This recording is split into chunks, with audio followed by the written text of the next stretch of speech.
সারাদিনে যত রোগী আসে তার মধ্যে গর্ভবতী নারী সবচেয়ে গুরুত্বপূর্ণ আমার কাছে। এই গর্ভবতী নারীদের মধ্যে অনেকের মধ্যে দেখা যায় গর্ভাবস্থায় ডায়াবেটিস হয়ে গিয়েছে। আসলে এই গর্ভকালীন ডায়াবেটিস কি এবং এটা হলে আসলে কি করলে এটা কমানো বা নিয়ন্ত্রণ করা সম্ভব, আজকে সেই বিষয় নিয়ে কথা বলবো। গর্ভকালীন ডায়াবেটিস আসলে কি?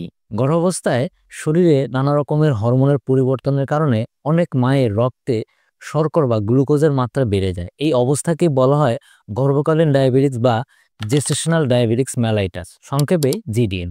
আপনি জেনে অবাক হবেন, বাংলাদেশে প্রতি ১০ জন গর্ভবতী মায়ের মধ্যে প্রায় একজন নারী এই সমস্যায় ভোগে। তবে চিন্তার কিছু নেই, সঠিক ডায়েট এবং জীবন কিছুটা পরিবর্তনের মাধ্যমে আপনারা এই জিডিএমকে নিয়ন্ত্রণ করতে পারেন। সাধারণ ক্ষেত্রে রক্তে ফাস্টিং ব্লাড সুগারের পরিমাণ যদি 7-এর উপরে থাকে, সেক্ষেত্রে আমরা তাকে ডায়াবেটিক্স বললেও জিডিএম এর ক্ষেত্রে ফাস্টিং ব্লাড সুগারের লেভেল কিন্তু 5.2, অর্থাৎ গর্ভাবস্থায় 5.2 এর উপরে যদি আপনার খালি পেটে সুগার লেভেল দেখা যায়, তাহলে আপনি বুঝবেন আপনি একজন জিডিএম রোগী। তাহলে এই জিডিএম এর ম্যানেজমেন্ট আসলে কেমন হওয়া উচিত? ম্যানেজমেন্টের শুরুতেই থাকবে খাদ্যাভ্যাস।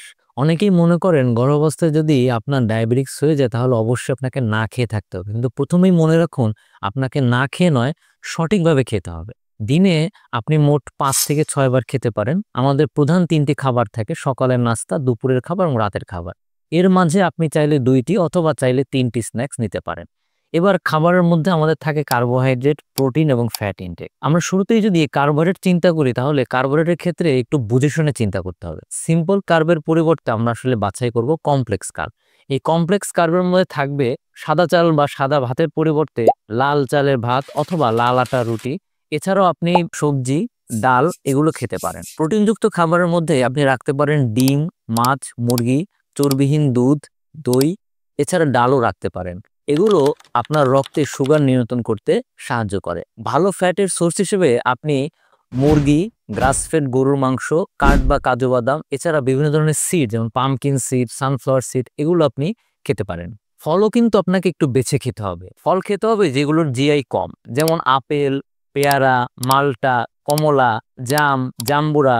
অর্থাৎ এক কথায় যদি বলতে হয়, ভিটামিন সি যুক্ত ফল আপনি খেতে পারেন, অল্প করে, বেশি হলে দিনে একবার। এবার আসেন কি ধরনের খাবার আপনি আসলে বাদ দিবেন। প্রথমেই চিনি বা মিষ্টি, কেক, পেস্ট্রি, সফট ড্রিঙ্কস, ময়দার তৈরি খাবার এবং বিশেষ করে কাঁচা পেঁপে একদমই বাদ দিবেন। আপনি প্রতিদিন পর্যাপ্ত পরিমাণে পানি পান করবেন, অন্ততপক্ষে 8 থেকে 10 গ্লাস। এছাড়া খাবারের 30 থেকে 35 মিনিট পর আপনি চাইলে 20 থেকে 25 মিনিট একটু হাঁটতে পারেন। সবচেয়ে গুরুত্বপূর্ণ যেটা, সকালে খাবারের আগে এবং পরে গ্লুকোজ লেভেল অবশ্যই চেক করবেন।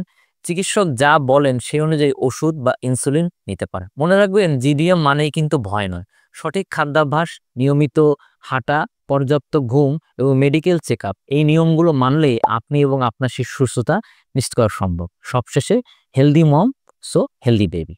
Thank you.